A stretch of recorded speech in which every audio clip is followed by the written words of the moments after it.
Hello everybody, Gatling Golduck here, and yes, oh my god, I'm making a video again. What's it been, like a year since I made my Avengers Endgame video? Yeah, I'm not dead, and I'm making a new video after so long. And hey, I'm finally gonna make that Steven Universe movie review that I foreshadowed, like, again, a year or so ago. And oh my god, my original Steven Universe video got over 2,500 views. Seriously, I just want to thank everybody who watched that video, who took the time out of their day to watch my stupid little half-hour rant on this stupid cartoon. And it really means a lot to me because I never thought that I could make an achievement that big ever in YouTube. So, honestly, from the bottom of my heart, thank you all so much for watching my video. And, hey, I'm back for more. So, I'm going to be reviewing the Steven Universe movie today. And I'm going to be going about things a little bit differently than I did last time.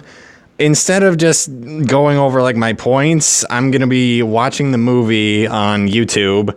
Obviously, I'm not going to play the movie because of copyright, but I'm going to watch the scenes, I'm going to go through the entire hour-and-a-half movie, and I'm going to basically try to highlight my points as I go along. I'm going to pause on the specific scenes so you guys know what I'm talking about, and just basically go over the points that I have, like, against this movie, because here's the thing, and I don't know if you're going to be surprised by this movie is not good.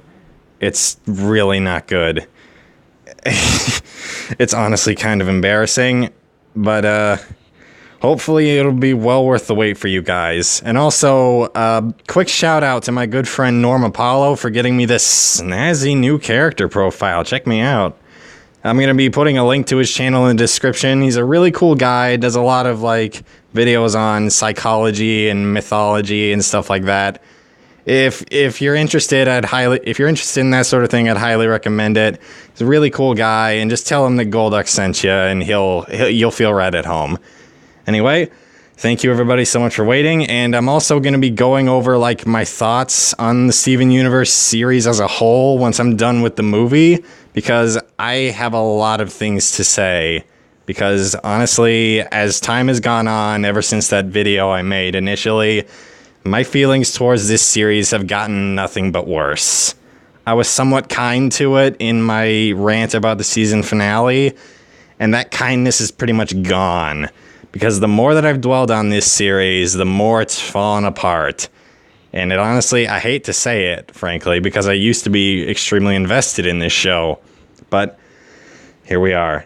And once again, thank you everybody for waiting so long, and hopefully this video will be well worth the wait. On to it with the Steven Universe movie review. Alright then, starting off this movie with some familiar territory. So this film opens up with a sort of storybook-esque bit of a recap of the series that's come before. And as it opens here, we see it giving exposition as to the Diamonds, like what they did, like how they used to run their empire and stuff like that. Just a little friendly reminder that these tyrants have been wiping planets clean of life for thousands of years. Like just in case you didn't remember that, that's a thing that they did for so long. That's something that they would do, and they still haven't faced any kind of punishment for it. They haven't even been taken off of the throne. They're still in charge of Homeworld. And we're going to get into that. Trust me. We're going to talk more about the Diamonds as this movie goes on. But just a friendly reminder. They wipe planets clean of life. Millions and millions of people are dead. Hundreds upon hundreds of species are extinct because of them. And Steven, just pat him on the back. Like, don't worry, guys. You're sorry. Even though you're only sorry about abusing Pink. And only one of you is sorry about that. This is how we handle our villains in Steven Universe, people. No matter how evil you are, even if you've committed mass genocide, it's okay. And we'll get to that.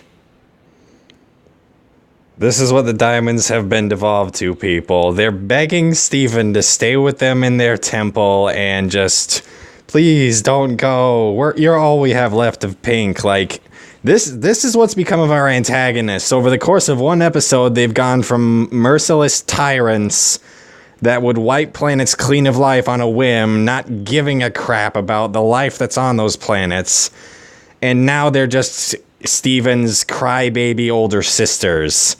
And this happened off screen. Like, all of a sudden, they're just so like, please, we love you. Ah. Like, give me a break. You guys didn't give a crap about Pink. If you gave a shit about Pink in the first place, then none of this rebellion nonsense would have happened. None of that would have happened if you guys actually cared about her. Don't give me that.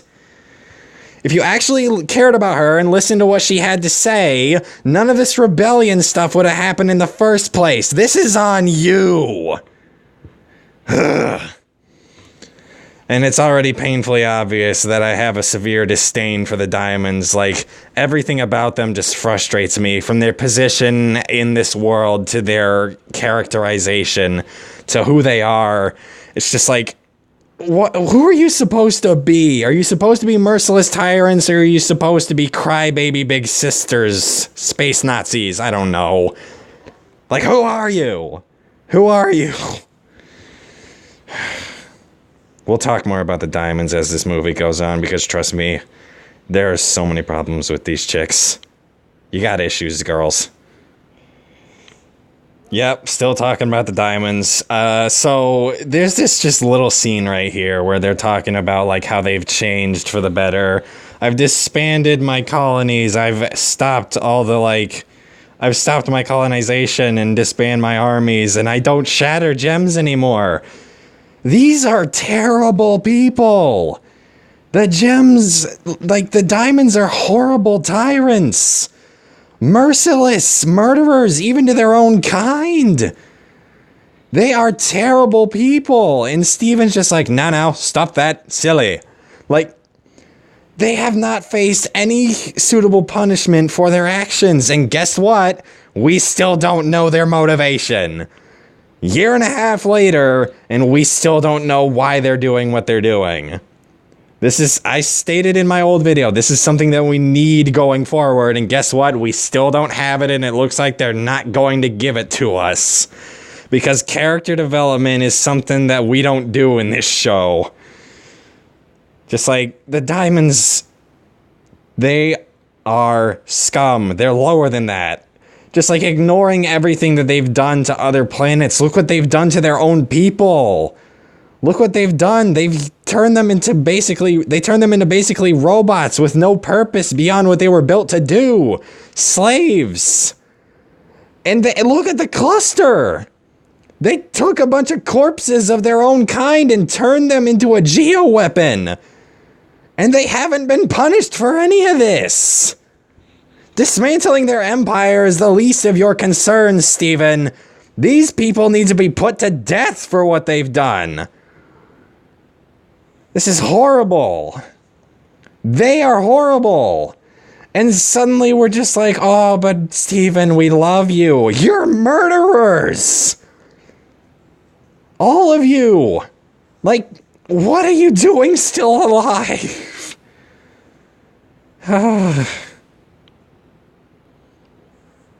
Also, for some reason, Steven thinks it's a good idea to leave these horrible, evil tyrants alone when they're practically on their knees begging him to stay with them.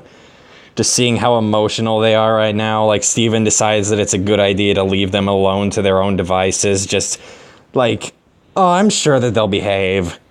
Great idea, Steven. Great idea. Okay, two things here. This little song here at the beginning, here we are in the future, or whatever it is. Like, for one thing, I don't know why I get it. Steven Universe has a thing with songs, but my goodness, the songs in this movie are just like, I don't know. This is like a personal thing, but I don't like the songs in this movie, like, at all.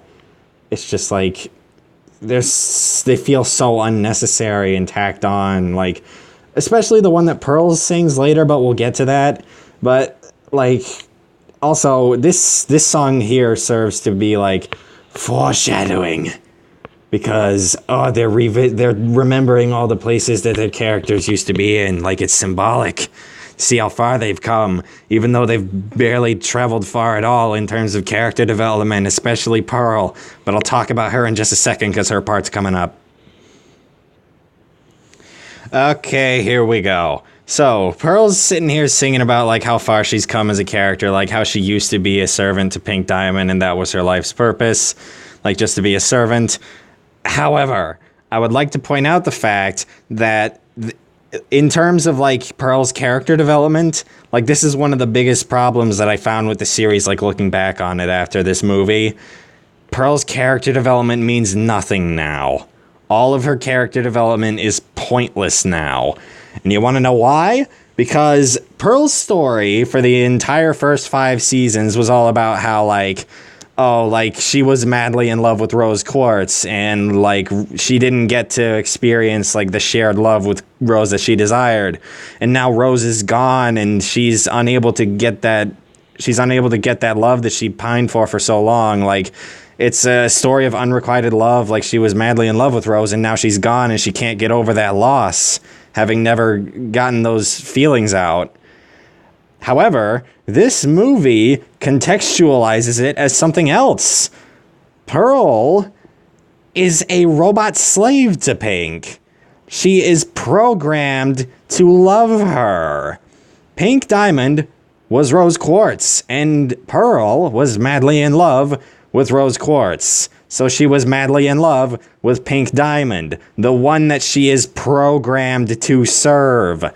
Pearl's story isn't a story of unrequited love. It's a story of a robot slave whose one purpose in life was to love this woman no matter what, follow her every order no matter what, and now that she's gone, she's lost without a purpose in the world because she physically cannot move on from that loss because she is programmed to do this and nothing else.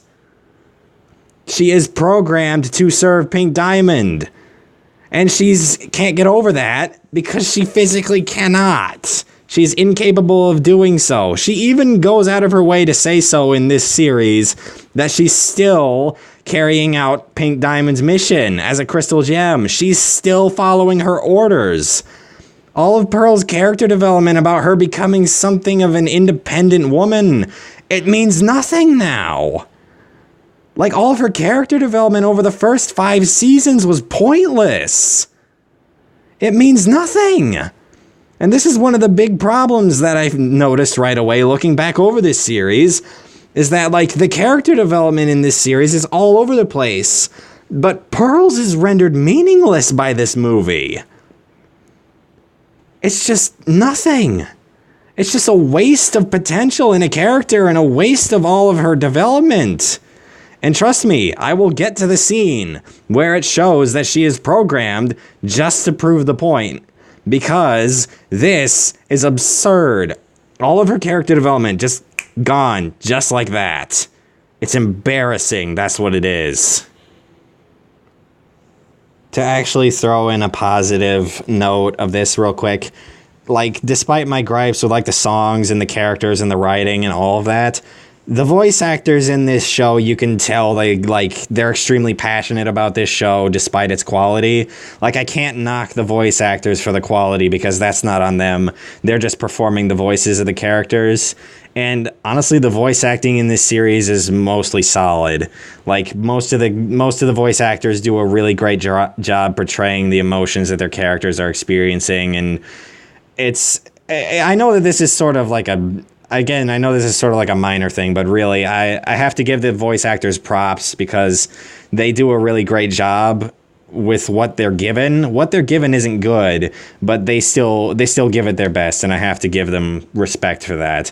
I really hope that I know that these actors are passionate about this series, regardless of its quality, but personally, I just really hope that, like, they find good acting roles as the series as their careers go on, because really this show is not good for a resume. All right, 2 things about this scene here, because we are introduced to 2 new things in this scene. One, a strange concept to Steven Universe, world building. We are experiencing world building for once in this series, folks, where we're actually getting an established world in this series. We're getting like locations, we're getting explanations of environments, locations, the world that we're in. Like, we did not get that in this series, like, up until this point. And even what we have here is very minor. We just have, like, this new sort of homeworld society because I guess a bunch of the gems from homeworld moved to Earth. Because that was something that I actually brought up in my other video. Like, oh, are the gems just going to move to Earth now? I guess the answer is yes. Quite a number of them have, and they've created their own society. Are we going to delve into that at all in Steven Universe Future? Or are we going to talk about the implications of an alien race moving to colonize on the planet Earth? Is that going to be brought up at all? Maybe? No? Okay. I don't know. Steven Universe Future is still in like its first 12 episodes by the time of this video being released. And trust me, I am going to be making videos tackling Steven Universe Future because the series in that just went from bad to worse. And also, character development done off screen. Peridot, Lapis, and Bismuth are all like best friends apparently. And when did this happen? Like, did they just became best friends off screen? Okay, because the best kind of character development in this show happens off screen, guys.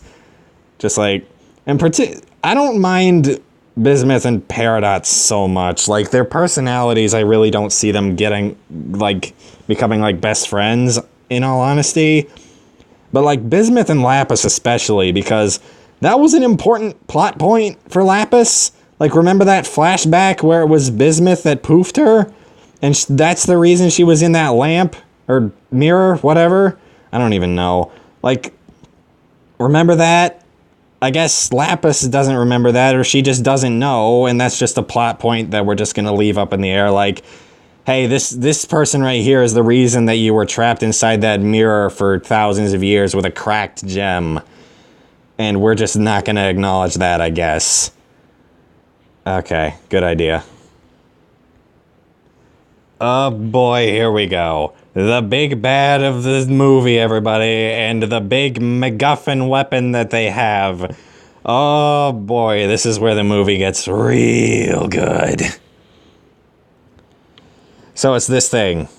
This thing right here. This big injector thing that's like the size of a skyscraper or whatever is going to be like the catalyst of the plot. This thing is the biggest driving force in this entire movie in terms of the story. And here's the thing. The big bad of this film, Spinel, where did she get it? Where did she get this injector from? Did she just have it lying around? Well, clearly that's not the case because she was on like this little playground thing and there was no big injector to be seen around there. So where did she get it? Well, obviously she wouldn't have it to herself because her entire purpose was to be like Pink Diamond's playmate. So why would a playmate have a giant weapon like this? And also, if that's the case, if she had to find this thing somewhere, right? Where would she find a big weapon like this used by the Diamond Order to wipe out planets, apparently? Where would she find this? What's that? Homeworld, you say? Wait a minute. I thought that diamonds were redeemed and that they were dismantling their empire to make good for the bad things that they've done. Well, it looks like Steven did a really shit job of making sure that they cleaned up their empire. Because the only way that Spinel ever could get her hands on one of these is if she went to Homeworld and found it, somehow got past security, because she somehow knew where this thing was, grabbed a hold of it, and took off from Homeworld, and then headed here. And all of this is not explained. Like, none of this is explained, and on top of that, I guess Steven really did a poor job of making sure the diamonds were redeemed, because you'd think destroying something like this that could take out a planet by itself would be priority number one. But no, they just forgot about it, I guess. The diamonds just sort of forgot that they had this giant planet-killing injector lying around for any Tom, Dick, or Harry to grab a hold of, and then go unleash their anger on another planet. Did they not notice that this thing was gone? Were they that emotional over Steven not staying with them that they didn't notice this thing was gone? Seriously. And again, none of this is explained in the movie. Nice. Here she is, everybody, the villain of this movie that everybody seems to love for some reason. I honestly don't get it. I don't get what the appeal of Spinel is.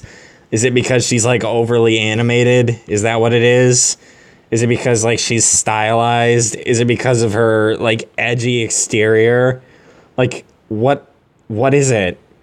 I honestly don't understand the appeal of Spinel.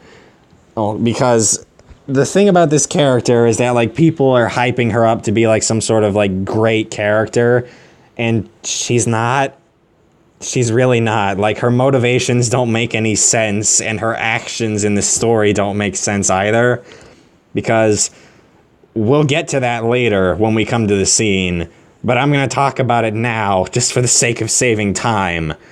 Because it's revealed in this movie that Spinel was Pink Diamond's playmate, and Spinel, for some reason, Pink Diamond, who has been confirmed by this new series, like Steven Universe Future and this movie, we hate Pink Diamond now, because they spent the first 5 seasons telling us that Rose Quartz was a saint, and now, like, she's scum of the earth. Like, thanks, I guess. And now it's even confirming that, like, she's even worse than we thought, because Spinel was, like, supposedly, like, her best friend, and Pink just, like, abandons her on their little playground for thousands upon thousands of years. Why? Why would you do that? Pink is a horrible person. But despite this, even though what Pink did was wrong and it was incredibly cruel, Spinel's motives in this movie do not make sense. Her entire goal is to get back at Pink for what she did to her. Spinel, sweetie, I don't know if you got the memo. Pink's dead. She's been dead for a long time. She's Steven now. And what are you going to do? You're going to destroy Steven because of something that he didn't do? Oh, that follows through with pretty much the rest of the logic of this series. But you're fully aware that Steven's not Pink. You're fully aware of this. You address him by name. You're not as ignorant as the rest of your species for some reason, but for some reason you still want to make him pay for something he didn't do. Why? Why are you doing this? Why do you want to destroy planet Earth and beat the crap out of the crystal gems for something that they didn't do?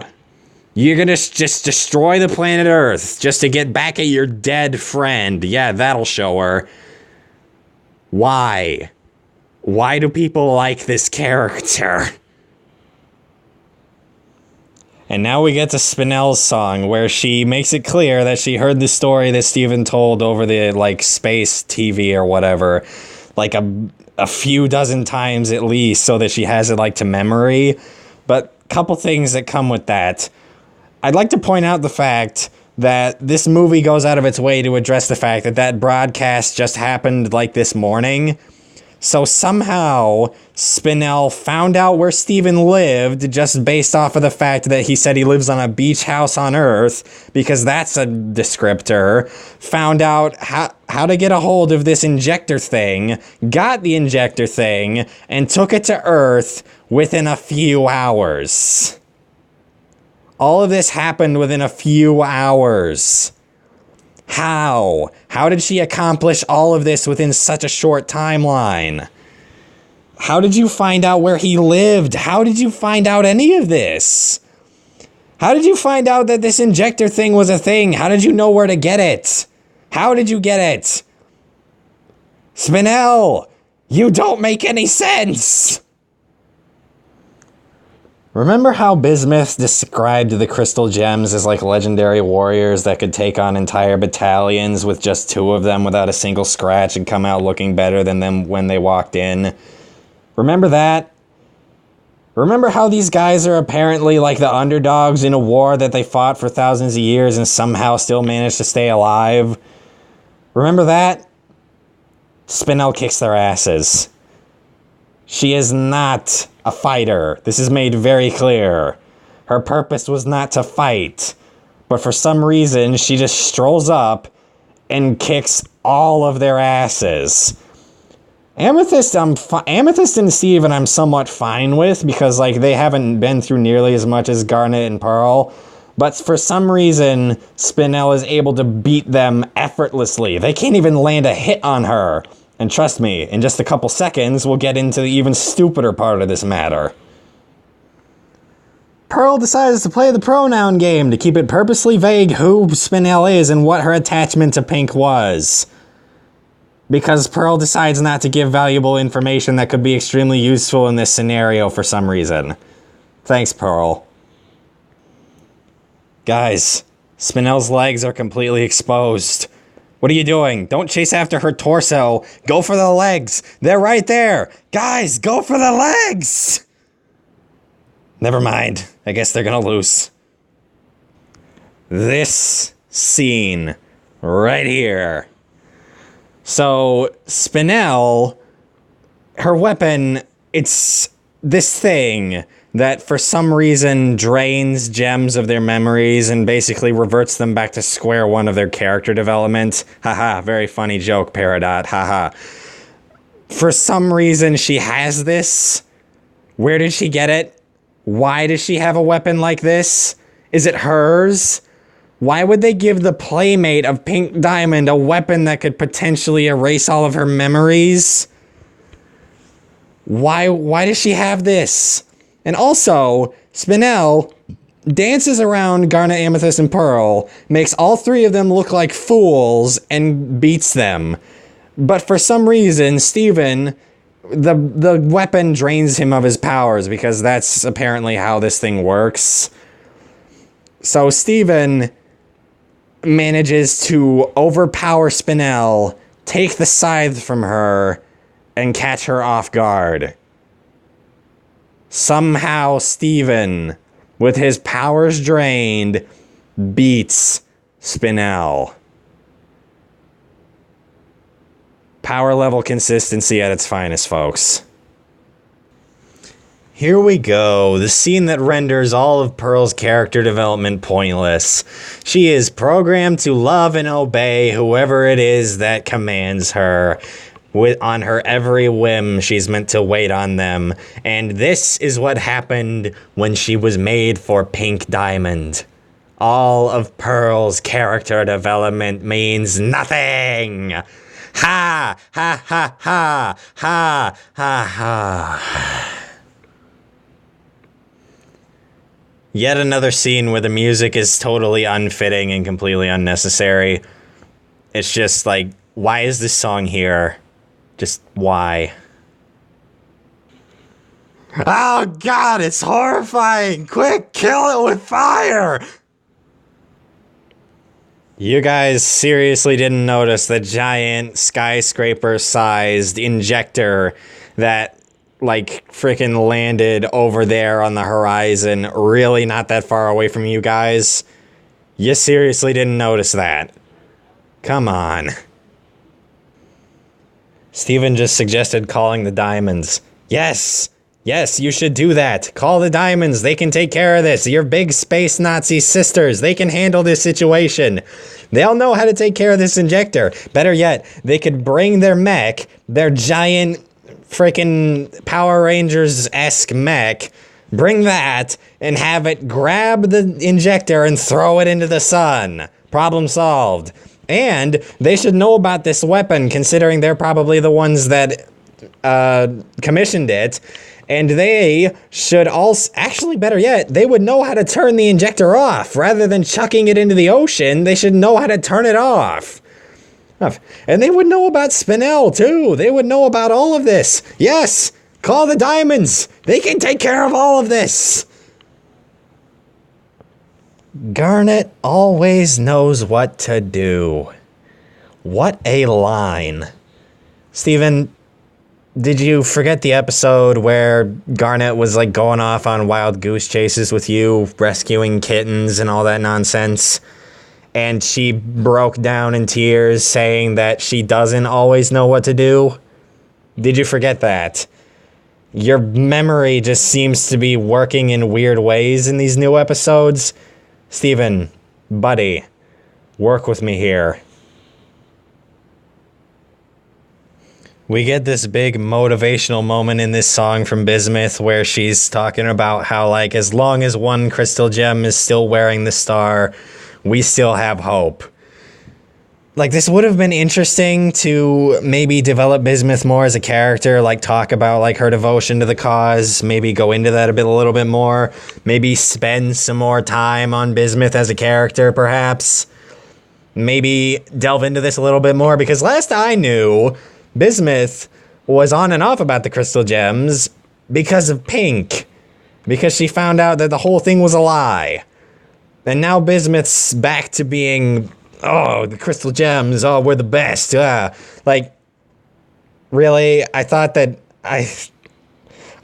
you were like, oh, the whole thing was a sham. Why can't we have character development on screen for these characters? Like, Bismuth could actually be really interesting, but they're choosing not to do anything with her. And also, Lapis is goofballing around in this scene, because, like, I'm going to talk about Lapis at one point when I get to Steven Universe Future. I'm going to dedicate probably an entire video to her, because Lapis's character is all over the place. I'm not going to go too much into it now for the sake of time, but seriously, Lapis's character is all over the place. Can we get some consistency in these characters? Please. So when Steven drops this motorized chainsaw pizza cutter thing, it turns off, but when Spinel lets go of it, it just keeps running so hard that it goes up a wall. Sounds about right. Ruby. Ruby, what are you doing? Ruby, move. Ruby, move. The shield is blocking the anvil. Ruby, move!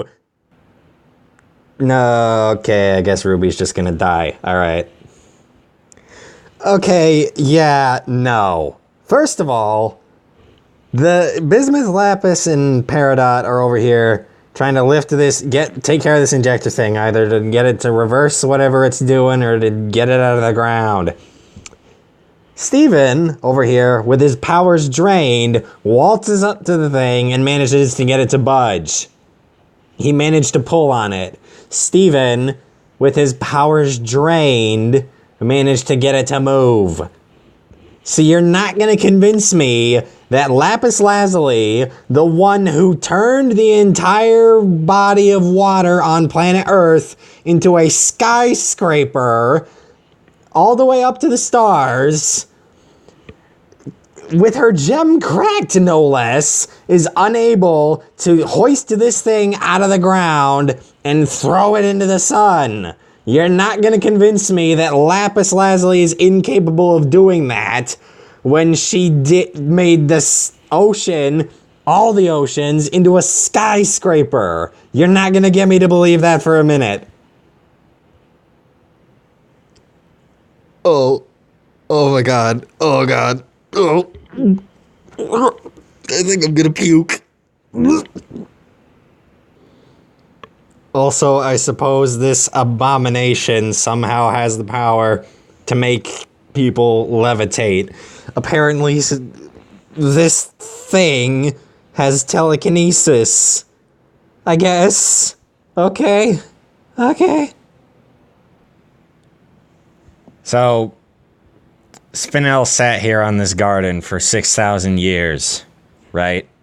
This is where she's been for 6,000 years. This is Pink's personal garden. Her own little playground. It was established all the way back in like season 3, if I'm remembering correctly, that Blue Diamond would regularly visit places that were that would remind her of Pink, to mourn her death. Supposedly. So, why wouldn't Pink's personal garden playground be on that list? Did Blue not come here? She didn't come to one of the places where Pink supposedly spent most of her time playing with her best friend. She didn't She didn't come here?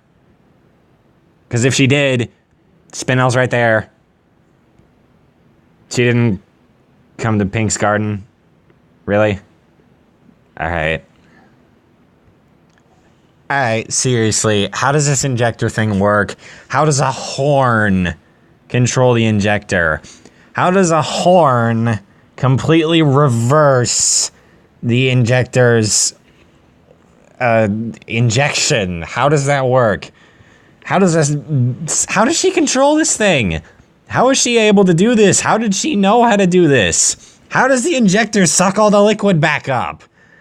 How does that work? How does any of this work? Look at that. Look at that injector. It's full. How did it do that? How did she do that? How in the world does that work? And of course, Spinel turns back to evil on a dime because of a misunderstanding. This is how we write conflicts, people, by having characters misunderstand each other so they go at each other's throats. I miss the days when there was actually a reason for characters to fight each other, when they had distinct motives or reasons to clash with one another, villains or heroes. I miss those days. And thus the misunderstanding continues through Steven dropping the laser scythe thing. Question, why did he still have that? Just put it somewhere. Why are you carrying it around on you? That thing is dangerous. Why do you still have it in your pocket, Steven? Oh, is it so that this misunderstanding can happen so that we can have a climax? Great. Great. I love contrivances. Also, this is a bit of a nitpick, but Garnet reforms her rings when Bismuth made them. Are they magic rings? Is that how this works? Okay, sure. This nonsense. This right here. So, you know how Spinel was dancing around them in the beginning of the movie and she just beat all of their asses single-handedly with like little to no effort? In the climax, they're going to beat her ass now. Garnet, Amethyst, and Pearl, all three of them together, are somehow going to beat Spinel. Why? Why are they suddenly able to beat her? Why? They haven't trained for this. They haven't prepared. They haven't been... They clearly aren't aware of her fighting style. Why? Why are they suddenly able to beat her? Okay, so apparently Spinel had the ability to make the injector completely empty itself all at once and basically doom the world in the process. Why didn't she do that from the get-go? I don't know. I guess she wanted to screw with Steven, I suppose. She wanted to give them a chance to win. I don't know. Why didn't you do this in the first place? Just get it over with. Just end this here and now instead of screwing around. I thought that your whole motivation was that you wanted to get this done. That you were like insane and you wanted to destroy the planet. So why didn't you do this from the start? Why didn't you just open with this, Spinel? Why? Why do people like you? Also, Steven is Spider-Man now. Seriously, look at that. That is a straight 90-degree angle. How in the world is he climbing that? Is he Spider-Man now? Is Steven Spider-Man? Is he just gonna keep pulling even more powers out of his ass? That's what's happening right now. Alright, seems legit. Makes about as much sense as everything else that's happened in this movie. How did a powerless loser like Steven become savior of the galaxy, you ask? He forgave a bunch of space tyrants and made them cry. Simple as that.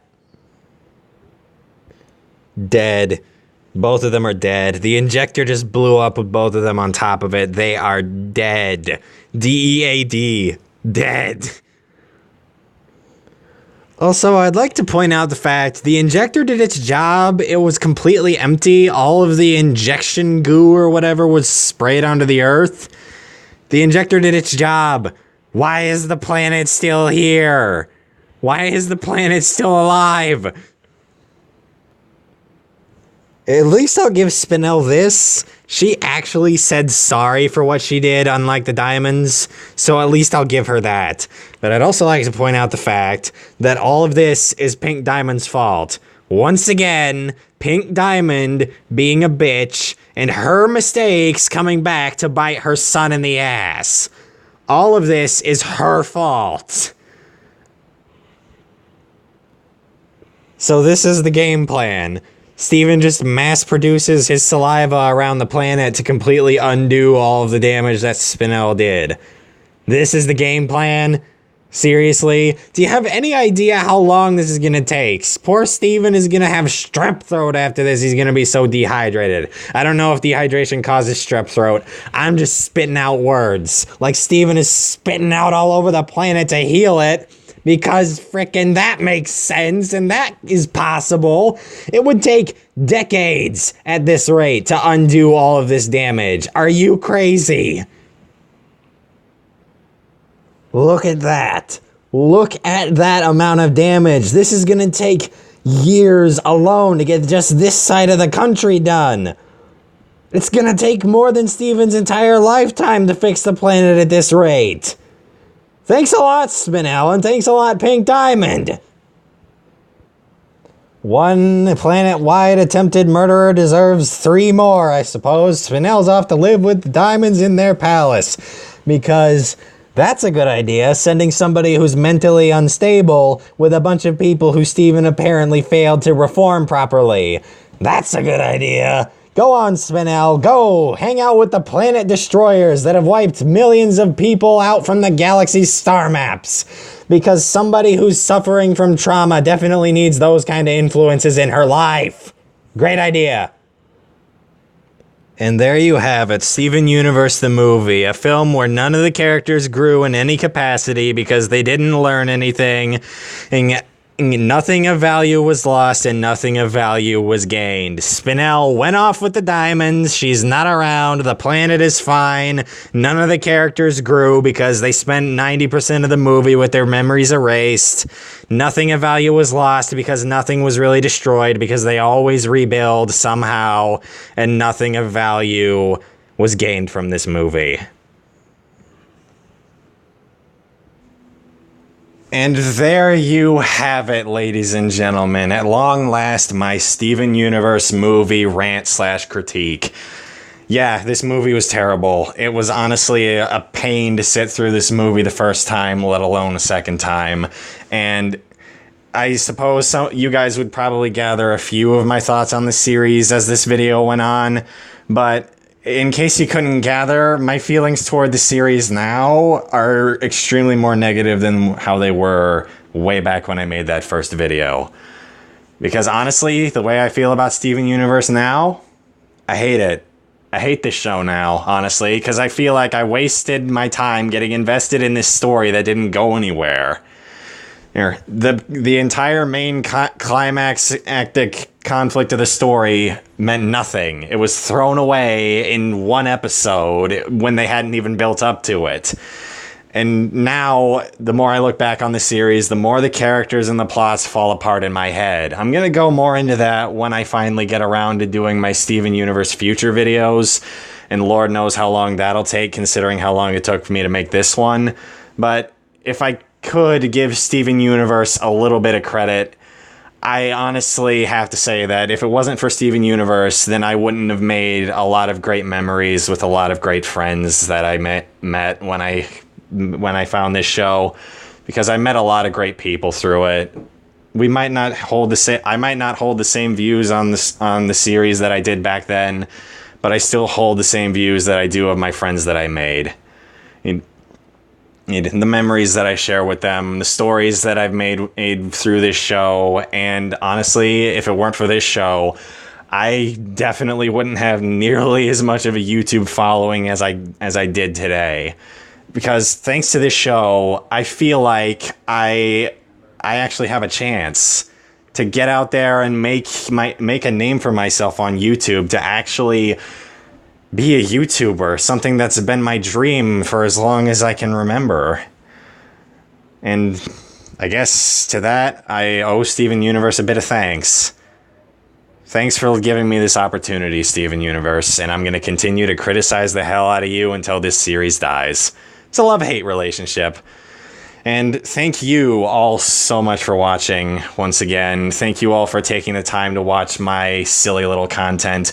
And I hope to make more videos like this in the future. I hope that this one was a bit more bearable than the last one. I went with a different format so that things were a bit more streamlined and a bit less tangential. And I actually had like my points, and like I actually had to go through the film point by point rather than just having a bunch of bullet points in front of me. So hopefully this was a bit more bearable than the last one. I know it's definitely longer, and I know long-form content isn't for everybody, but hey, that's the way I roll. So thank you again all so much from the bottom of my heart for watching this video. Thank you all so much for making me feel like I have a chance to make a name for myself out there on YouTube. And thanks again for watching, honestly. It means a lot to me. One last time, thank you everybody so much for watching, and I will see you next time. Goodbye.